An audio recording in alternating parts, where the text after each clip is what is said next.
பிறந்த மண்ணை அள்ளித் தின்றேன் உன்னை காணும் முன்பு.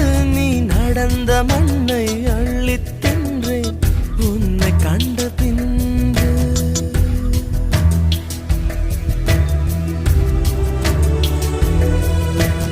அன்னை தந்தை கண்டதில்லை நான் கண் திறந்த பின்பு.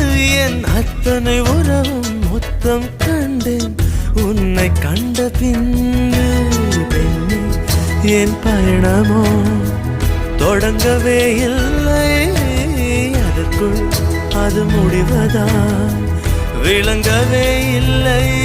நான் கரையாவதும் இல்லை நுரையாவதும் வளர்ப்பிறையாவதும் சொல்லில் உள்ளதடி.